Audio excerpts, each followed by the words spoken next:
Misi mereka jelas, bro. Bikin teknologi yang bukan cuma bermanfaat buat Jepang, tapi juga bisa bikin dunia ngelihat Jepang dari kacamata baru. Bukan lagi negara yang kalah perang, tapi negara yang bisa bawa inovasi dan kualitas. Awalnya, mereka bikin penanak nasi. Kedengarannya simple, tapi sayang banget gagal di pasaran. Tapi itu nggak bikin mereka mundur. Tahun 1950, mereka ngerilis perekam pita magnetik pertama di Jepang. Sebuah terobosan yang jadi pijakan awal perjalanan besar mereka. Lalu di tahun 1958, nama baru lahir, Sony. Kenapa Sony? Karena singkat, gampang diingat dan nggak terikat sama satu industri. Namanya juga punya nuansa global, sesuai ambisi mereka yang pengen main di panggung internasional. Dari situ, inovasi Sony mulai deras. Mereka ngeluncurin radio transistor TR-55, lalu TV warna revolusioner Trinitron di tahun 1968. Dalam 5 tahun aja, Trinitron udah nguasain 40% pasar TV warna dunia. Gila nggak tuh? Tapi puncak gebrakan mereka datang di tahun 1979.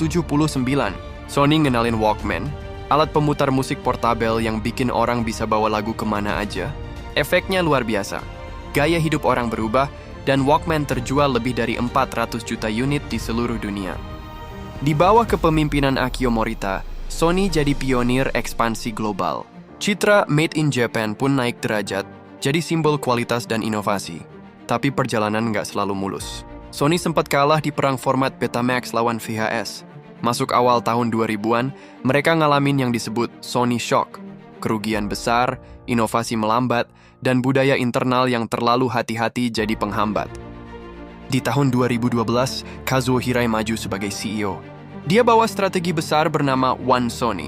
Fokus ke 3 sektor inti: gaming, pencitraan digital, dan perangkat seluler. Dan hasilnya langsung terasa. Di tahun 2013, PlayStation 4 meledak di pasaran, jadi katalis utama buat Sony bangkit secara finansial.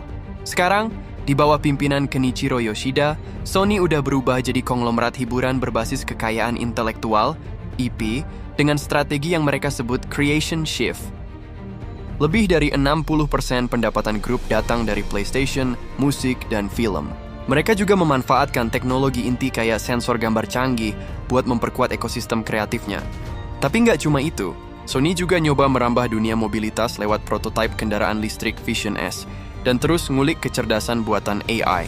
Intinya, dari puing-puing perang sampai jadi pemimpin global, Sony udah nunjukin satu hal: adaptasi dan inovasi adalah napas mereka. Mereka konsisten jaga kualitas, desain ikonik, dan selalu berusaha ngasih emosi ke dunia lewat kekuatan kreativitas dan teknologi.